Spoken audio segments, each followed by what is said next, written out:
We need to uproot the origin of this perfectionism and we need to water it and love on it and nourish it so it can grow in a healthy way. Because there is a healthy level of integrity in how you want to show up, but it becomes unhealthy when it's fueled unconsciously by fear. Hey, I'm Brooke Jean, therapist, recovering perfectionist, and struggling working mom on a mission to normalize normal. If you're an overwhelmed, high achieving, and secretly anxious mama, struggling to balance it all and on the brink of burnout, you are in the right place. Here is where we talk about hard things like balancing work and family life, mental health, and how to navigate life altering transitions. Nothing is too taboo here. In my conversations, I'll teach you how to let go of who you think you're supposed to be in order to create the life you've always wanted. Get ready to embrace your messy, shed the shoulds, and find freedom through a life unperfected. This is the Unperfected Pod. Welcome back, Mama. I am so glad you're here. Before we get into this week's episode, I wanted to jump on and let you know about a new way to work with me that is going to be more potent, more powerful, and more life-changing than ever. I want to introduce you to Unbounded, a mastermind for Mama. If you are a high-achieving, high-performing, often anxious, busy working mama like me, ready to ditch perfectionism so that you can level up in life, leadership, and your business with more confidence, clarity, and ease, then this, my love, is the program for you. I'm going to be bringing together high level women who are doing things in leadership, who are doing things in business, but want to take it next level in a way that's more fun, more playful, invites more joy and more ease in the body. This is going to be a 6-month container that ends and wraps up with a live in-person retreat. I cannot wait to share more with you because I am pouring my heart and soul into this program, into this special space where women are going to come together. They're going to cast their visions. They're going to set high goals. They're going to hold that vision for each other. They're going to support one another. You are going to uproot anything that has been holding you back from rising into your fullest expression, potential, and power. You are going to learn how to create a belief system that is supportive and helping you get where you want to go. You're going to learn about energy and frequency and how to leverage that to hit next level. You're going to remove the self-sabotaging blocks and barriers that are holding you back from feeling your best and doing your best. You're going to get a toolkit of over 100 tools to regulate your nervous system, manage your mind, prime your vagus nerve, and get that vessel, honey, so she can expand into this next iteration of your life and leadership and business. And so if you want to be one of the fabulous women who joins me on this journey, the link is in the show notes. Make sure that you set up a free discovery call with me as soon as possible. We are going to be launching this container March 5th, 2024. I hope to see you inside the program. I cannot wait to see what's on the other side for you when you live unbounded. Welcome back to the Unperfected Pod, where we normalize normal and find freedom and so much more in a life unperfected. Welcome back, Mama. I am so glad you're here. If you have not already seen or heard, you probably just heard, your girl is launching the most epic container for your transformation yet. Unbounded, the mastermind for mama, which is a 6-month container, getting accountability and support and coaching from me and other professionals to help you elevate in life, leadership, and business. In last week's episode that I dropped on the pod, I talk about how self-care is truly a vehicle to success and how this health scare that I had really kickstarted this like doubling down on my health journey.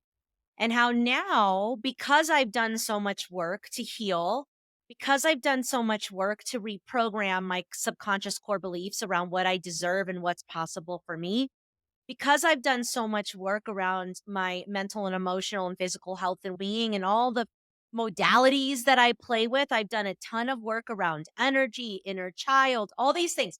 I've gotten myself to a place where I have crafted number one, a business that I absolutely freaking love. I get to do work that I love. I get to elevate other women. I get to uplift working mothers. And when you heal the mother, you heal the world. And I get to do so while growing my family and being the kind of mother I want to be, being the kind of friend I want to be, being the kind of person I want to be. And guess what? I have crafted a schedule where I shit you not, I am spending 4 hours a day on self care and priming my mind, body, and spirit, what I called my vessel, priming my vessel so that way I can show up and be of service for the other 4 hours of my workday. So I have all of these beautiful practices and rituals and healing modalities and things that ignite my energy, like yoga and dance and play and humor, and I've literally crafted a week that I feel like I never need a vacation from. So my husband still works in retail and he really looks forward to his vacations. And now that he's not in his busy season, he takes these like 10-day vacations. Since I've started my business 8 years ago, I don't think I've ever taken off more than a week, and a week was the longest, which I've done only since Chloe started kindergarten and first grade in these last couple of years because she won't have school and I won't have any support figured out. And so and I don't even need that. I need every once in a while a long weekend because every day, because of the way that I've created my reality, because I've done the work that I want to teach you inside this program, every day feels like it's a day that I want to live. Every day. And that's not to say that every day is rainbows and fucking butterflies because life still happens. But I have very consciously crafted my routine. I have very consciously set boundaries around my time, energy, and sanity so I get to be involved in things that light me the frick up. Because remember, my word for 2024 is alive. And what I've been able to manifest by putting my well being first, by crafting my days in this way, by igniting my own energy and aligning my energy to what I want in my life, it's not a surprise to me that so much opportunity is flowing in. I've doubled my income in January. I've signed all these new clients. I'm doing work that I love, and yet it's less of it. Like I have more time in my day for my breath work and my meditation and my walks and my reading and my podcast and my yoga and my dance and all the things that make me able to do what I do. So I am going to teach you this. So if you are a mama who's already freaking successful, but you want to take your life, leadership, and business to the next level, in this feminine way where it's not about hustle, it's not about doing more, it's about aligning and attuning your energy, then I'm going to teach you to do just that. And I'm starting to get really freaking excited, mama, because I'm starting to put together the retreat and I'm figuring out who are my players going to be that are going to come and help us do really cool shit. Who's my chef going to be? What house is it going to be? And I just have to tell you, this is going to be fucking epic. I'm also starting to enlist who's going to come in as the guest speakers. So it's 6 months with me. Each month, we're going to have a theme and a topic, whether it's energy or wealth consciousness or beliefs or identity or building your self-care toolkit, whatever it is, right? There's 6 pillars. I'm each month, you're going to get a weekly coaching call with me and each other. By the way, the power of the group. I'm currently in a mastermind that I cannot tell you how much it's expanding me and leveling me up, and the soul sisters that I've connected with because I invested in the mastermind that I'm in. It's incredible. So it's not just about what I'm teaching you. It's about the experience and the transformation that you're going to go through by being in the shared energy of the group together. And so, anyways, you're going to get the weekly call with me in the group. And then the fourth, or just one a month, one of those coaching calls is going to be with an expert that I bring in. So I'm going to be bringing in someone who's a flow expert. I'm going to be bringing in a breathwork facilitator. I'm going to be bringing in these other badass women who are going to help you get what you want in a way that has more joy and more ease. So, anyways, I'm getting freaking excited. Go to www.liveunperfected.com. I need to make sure that this is right. Backsplash, I believe it's mama dash mastermind. We will absolutely be putting that in all of the show notes. You can also access it on social media. I'm pulling it up right now just to make sure. Okay, so it is www.brookejeanllc.com backsplash mama dash mastermind. So www.brookejeanllc.com /mama dash mastermind. You there will set yourself up for a discovery call with me to make sure that it's the right fit, that you're the right fit, that we're on the right vibe. Let's go. Let's go. Anyways, join me. We're going to be starting March 5th. So get in here because I'm only going to make space for 8 to 10 spots. Anyways, let's get into today's topic, which is something that I'm going to dive deep into in the mastermind, which is how do we understand the part of us that is a perfectionist? How do we understand that it is a protective part? So, how did it develop? What is its role? How does it manifest? How does it show up? What purpose has it served? How has it kept you safe? And then, how do we heal it and tame it and integrate it into your bigger, higher self, or the CEO self, as I call it?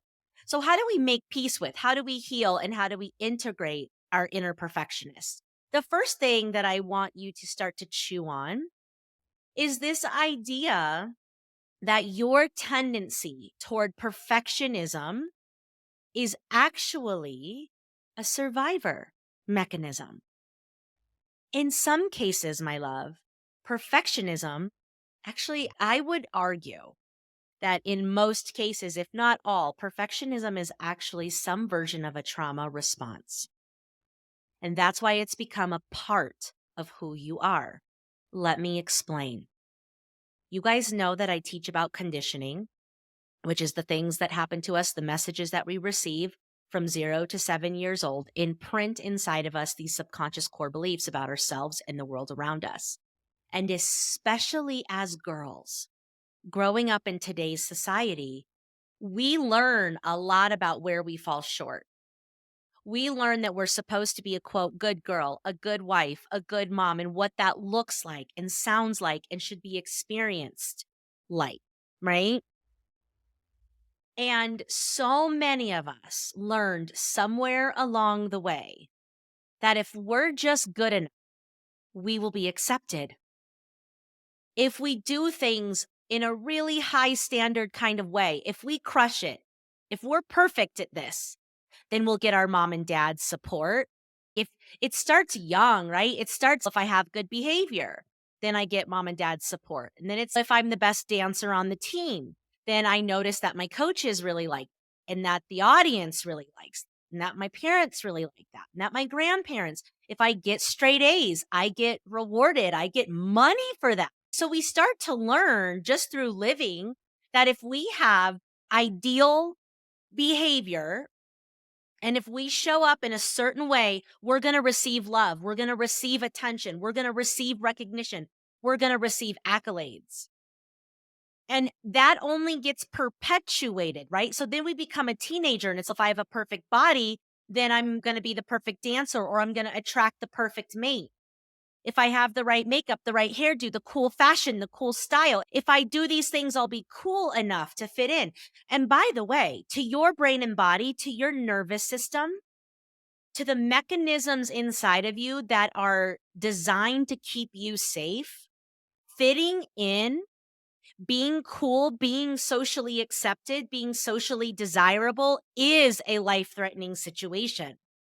Because if you go back to the origins of the human species, if we were not in our crew, if we were not in our system, our clan, if you will, then we were vulnerable to death. We were vulnerable to be eaten by an animal. I kid you not. Look at the caveman and cavewomen days.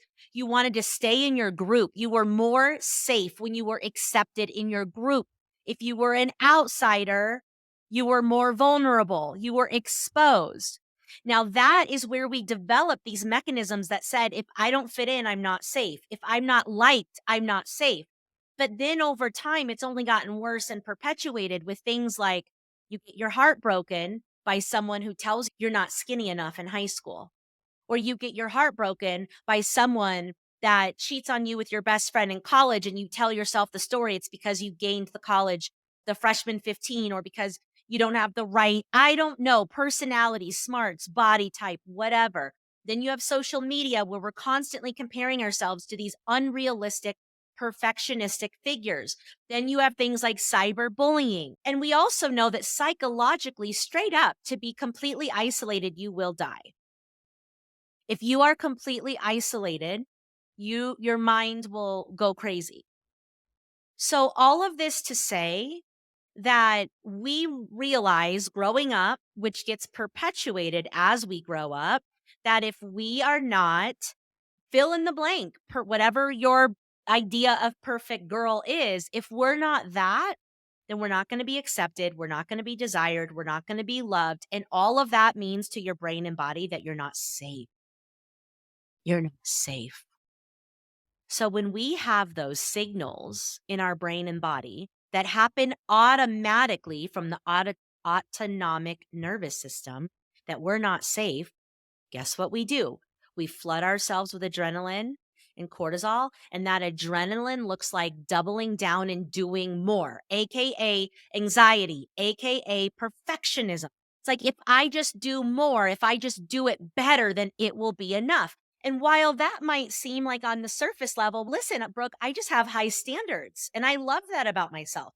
I'm not saying that you have to ditch your high standards or your quality of work or your quality of life, but I am saying that we need to uproot the origin of this perfectionism and we need to water it and love on it and nourish it so it can grow in a healthy way. Because there is a healthy level of integrity in how you want to show up, but it becomes unhealthy when it's fueled unconsciously by fear.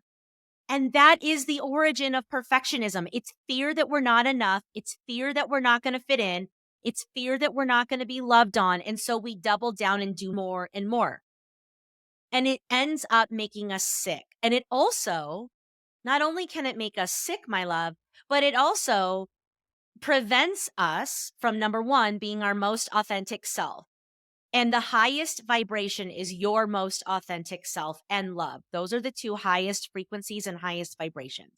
You are not being your authentic self when you have your mask of perfectionism on or when your perfectionistic part is driving the bus of your life. That's not who you are. That's one part.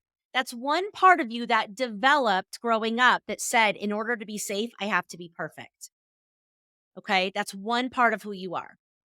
But it also prevents you from taking action because if we have to be perfect, then we are going to procrastinate and we are going to edit something and never put it out into the world. Or we're going to wait to show up to sell our business idea, or we're going to wait to show up to go out and date again because we're going to need to be a certain whatever your idea of perfection is. It prevents us from taking the action we need to take to create the life we want to live. Remember, anything you want in your life, you need two elements. You need energy and you need action. The energy isn't right when we're operating in our mask and our part of perfectionism because it boils down to coming from a place of I'm not enough. And I want you to know that I'm sharing this with you with so much love and compassion. And I want to invite you to take a moment right here, right now, and take a deep breath with me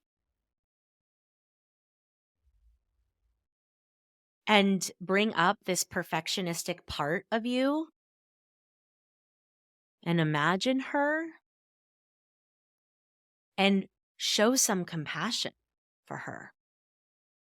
Because that part that has you running, doing, performing, perfecting, she's really been doing this hard work to keep you safe, to keep you loved, to keep you accepted. And she's had to work her ass off and she's exhausted, isn't she? So many of us are on the brink of burnout. And why? Because we're still in our perfectionistic part. but you don't have to be my love because it's just a part of you. So, just like we have the inner child, that's still a part of us. We have the inner adolescent, that's a part of us. You have the nurturing, mothering version of you, that's a part of you. Then we also have these protective parts. And a lot of times, the anxiety and the perfectionism are the protective part. So I have two protective parts that I'm aware of at this juncture in my development. I probably have more, but I'm on the journey with you. One of my protective parts is the overachieving perfectionist. She keeps this shit in tight. She controls, she goes hard, she makes sure we get where we need to go. And I am so grateful for her because she is how I got a great job when I was pregnant with Camden in college. She is how I provided for my baby for 10 years and got us set up financially and was able to get those promotions and make that money and set ourselves up. She's the one that, like, man, she makes sure that we get where we want to go, but when I let her drive the ship there, we are burning ourselves out. We're also inviting my second protective part to the table when we're in our perfectionistic part, which is my self sabotage, which is my eating, drinking, and spending. So when I'm letting the perfectionist run the ship, we're getting there, but we are getting there in a way of constriction and struggle and force and hustle and not our authentic essence and not our flow of energy. And when I take on too much and there's all this pressure to do more and it's never going to be enough and I burn myself out, guess what I do to cope with that? Well, here comes Fraggle Rock. That part of me that is the self sabotager that's let's just get fucked up. She looks like Fraggle Rock. Okay. She shows up on the scene and says, I'll help you step out of this cycle of perfectionism and anxiety and shame. I'll help you step out of your responsibilities. Let's drink a bottle of wine and let's eat a plate of brie cheese and let's order a bunch of things we're not going to remember ordering. And here's the cycle. And then we're just weakening our frequency and messing with our mental health. So here's what we want to do. We want to see these parts that are protective with some compassion and some grace. I am so grateful for the part of me that is a fighter because that perfectionist is a protective part. She's tough. She's a fighter. She's never going to let us totally fail. And I'm grateful for that. But she needs my higher self. So I've taught you guys this. So you have all your parts. And I want to give you the CEO table of life image again, because sometimes the image of this can really help you integrate the concept. So when I am in my highest self, the part of me that is my most adult, most resourced self, who trusts herself implicitly, knows her gifts, knows her gold, and is in her light. She is in her frequency of alive. She has set that standard. She believes in herself. She believes in others. She has a framework of life that is, it's all working out for me in divine order, and that I am worthy of whatever I need to help me get there. No matter what happens, I got this. That version of me sits at the head of the table. Some people call it the self with a capital S, that's IFS. Some people call it the higher self. I call it the CEO self. So I'm in my CEO self when I am my most grounded and resourced adult, and I'm sitting at the head of my table. And around my table, it's like a long rectangular dinner table. Closest to me on my left is my inner child, my precious little 4-year-old, because she needs me a lot. And I'm always with her. I'm checking in on her. I'm seeing how she's feeling about things. I'm seeing if she's scared about things. I'm telling her she's beautiful. I'm reprogramming her. I'm telling her things that she needed to hear when she was little. I'm working to heal the things that happened to her when she was little that gave her the beliefs that are no longer serving us. Love her. Next to her, down the table, is my inner adolescent, especially the one at the peak of my eating disorder. She looks unhealthy. She looks scared. I love on her. I make sure she knows that her voice matters. I make sure she knows that there's nothing that she can do that makes her unworthy of love. I try to make her know how cool she is. I try to be cool for her. I relate to her. Then I have my college self, the one that gained the freshman 15 and started partying way too hard to cope with her trauma that she didn't know that she had and to cope with her heartbreaks and shitty relationships and all the things. Then I have on the other side of the table when I first became a mom at 22 years old. And I was not super healthy because first of all, I was going through so much shit with my baby daddy, and my parents had to move away. And I was a single mom, and I had started my career at Target, and my eating disorder came back, and I started drinking and all these things. And she looks lost.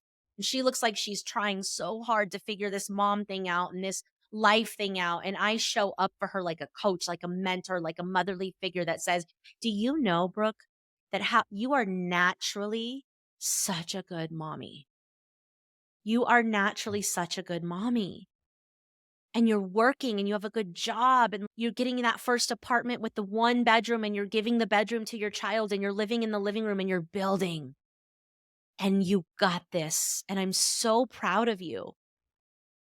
I'm so proud of you. And you don't need to do these unhealthy things to get some sense of control. You actually are on top of it. You're good. And then next to her is perfectionistic Brooke, and she's in her business suit, right? And then next to her is Fraggle Rock, the self sabotage. And so I've got all my parts, right? As human beings, we're multidimensional beings and we have all of these parts in our psyche. They're fragmented. But what we want to do is love on the parts because they were born out of real things and they don't need to be ignored. They don't need to be neglected. They have assigned seat at my table, which means there's always a spot for you here. Your voice is always going to get called on and heard. But guess what? None of you are taking my rightful seat at the head of the table because when y'all are making decisions, this is when we're making decisions out of fear, out of anxiety, out of control, out of perfectionism, out of wanting to be liked and people pleasing. This is when we push people away instead of pulling them in. This is when we make bad business decisions. I love you all, and you all will be a part of me, but everything filters through the CEO self. I decide. I'll take everything that you're feeling into consideration, but I decide. And so, how do we heal that protective part that is our perfectionist? We acknowledge it. We give her a seat at the table of our life. We lean into her. We thank her for her hard work. We show her compassion and we teach her something different than what she learned when she decided subconsciously that she needed to perfect things in order to be safe. So I teach my inner perfectionist, like, I see you. And I want you to know that under all you're doing and you're achieving and you're performing is just pure light and pure gold and pure goodness that God and the universe and source poured into you. You're pure, my darling. There's nothing you have to do to prove yourself. There's no one else you need to be. You're golden on your own. And this is where I start to use the reprogramming of the belief of I am inherently good. I am inherently good. So you know what you can do, sweetheart? You can take a break. You can take off your business suit. You can get into some comfies. I know that you're always going to make sure that we're great. I know that I can always rely on you to make sure that our standards are high and that we deliver on what we promise. Like the quality is going to be popping off no matter what. On our worst day, this shit's still good. I know that you're going to make sure of that. But we don't need to go extreme anymore. So here's the key that I want you to take away today. When you understand that your perfectionism is a trauma response and it's a protective part, when you lean in and love on this part and you take the pressure off of her, she's still there to help you be great, but she can calm down, which will reduce your anxiety, which will help you stop spinning and not taking action. She's going to be a healthier version of that go-getter, which really does help you get into a flow of taking action. It can help you peel the layers of force and pressure, which can then allow you to be authentic and allow you to align energetically. She's still there though. A lot of people fear, Brooke, if I tame my perfectionist, I don't think I'm going to be good enough. I'm afraid of my productivity. I'm afraid of my output. And I'm like, listen to me. This is 20 years in the making. This is me doing the work and seeing what's on the other side of perfection, which is unperfected. This is me working with women and helping them unmask and unburden so they can unlock their real potential for a decade now, at least. I promise you, you will still have high standards. You will still dance circles around your counterparts. You will still be magnificent, but you will be doing it in a healthier way. I'm able to produce better results with a more regulated nervous system. I'm ready. I'm in this stage of my life making more money than I ever thought I could in corporate America with half my day being self care. Like, I think about how successful I could have been in corporate America if I knew then what I know, if I took better care of myself, if I wasn't letting. I look back at that, you guys, and it makes me cringe, even though, like, you all know that I'm so grateful for those 10 years at Target because what I learned and the leadership that I grew into and like the mistakes that I made, like the people that I met, the opportunities that I was afforded, like it was all on purpose and part of my divine process. But I completely led organizations. I led a $45 million business with a team of 285 from a place of fear, from my perfectionistic protective part. And when I think about, and I was successful. When I think about how successful I could have been if I was leading from my CEO energy, holy shiitake mushrooms. Maybe I would have stayed and just continued to grow. I don't know. Because Target's a great company, by the way. But I wasn't really in my soul's calling, which is to be a therapist, a coach, transformational. I want you to think about what's possible for you when you lean into that perfectionistic part and you love on her and you tell her that she can unbutton her damn pants and let her fucking gut hang. She's still going to make sure you're great, but she's going to then allow in more flow, allow in more ease, allow in more pleasure, allow in more play. And I promise you, we are so much more effective when we have that balance. So, your perfectionism is a protective part, but it's only a part of you. And I want you to let her take a deep breath. Love on her, but heal her and give her space at the table. We're not shunning her. We're not upset with her. We're not telling her she doesn't get to join the party. She's included. She will always have a seat at the table and she will help you get where you want to go.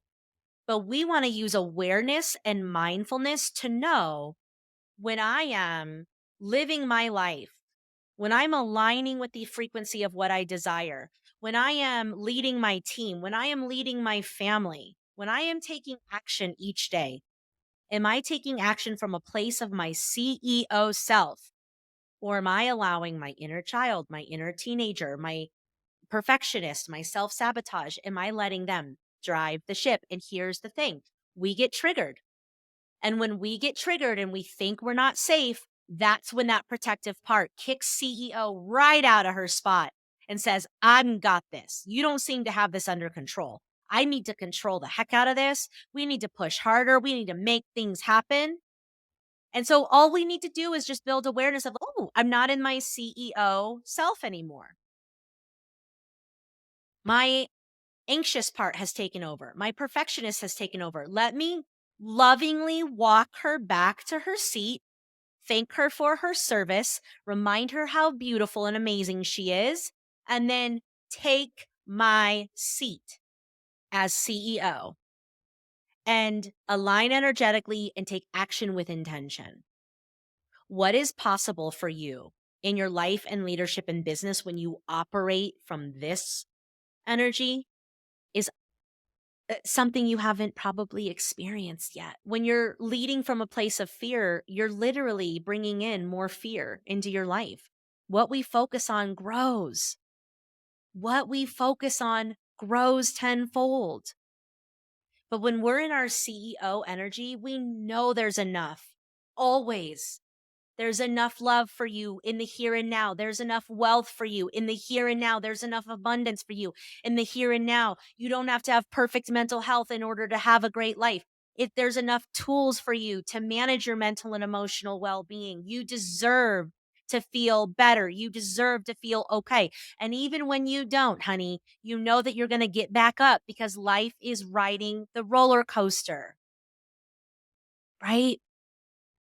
So, done are the days where we're glamorizing perfectionism because it is a subconscious way of existing that burns us the hell out. It's not sexy. It's not cool because you don't need it, my love. When you peel back the layers of the perfectionism, underneath you is pure light. It's pure gold. You have what it takes. You have the ideas. It's not outside of you, it's already in you. You just have to slow down, get still, regulate your nervous system, listen to your intuition, and go out and do things that help you feel like yourself. Do the work to take off the mask and understand who you are and what your gifts and gems are underneath. And these are the things that I'm going to teach you to do, that I'm going to guide you to do, that I'm going to coach you to do, that I'm going to hold you to, so you can actually take this heavy burden off and live in a more flowful state that has more joy and ease. I don't know why I just said joy the way that I said joy, but you guys know. The things that come out of my mouth, I like to be just as surprised as you. Okay? So that's my message for today, Mama. I love you so much. I want you to know that you are truly incredible as the being you are. You don't need the perfectionism. What's on the other side of this perfectionism, what I call unperfected, is not a lower standard. It is a higher standard of life. It is a match for the things that you hold dear and that you want. It is a place where you can be your authentic expression of who you are. And therefore, from that place, you become a magnet for what you desire. That is the world that we are co-creating, and you are so worthy and deserving of it. I love you so much. Take care of yourselves and there for each other. And I'll see you guys same time, same place next week. Hey, Mama, if you made it to the end of this episode, I just want to virtually high five you because you've said yes to the opportunity of taking better care of yourself. And that is so meaningful and so amazing. You have no idea the ripple of goodness that's to come. If you've been enjoying the show, if you've been finding it helpful, if you've laughed a little or learned a new technique, will you do me a favor? Will you make sure that you're following the show, that you've given us a 5-star rating and left a review? That will absolutely help us get this podcast into more heads and hearts of as many mamas as possible. Because when we heal the mother, we heal the world. Also, if there's a specific episode that you've loved, will you make sure to share it with a friend? Just send them the link or share it on social media and make sure you tag me at Brooke Jean Unperfected, because I absolutely love seeing that this is actually giving you the impact that you so desire and deserve. Thank you so much, mamas. Make sure you're taking care of yourselves and therefore each other.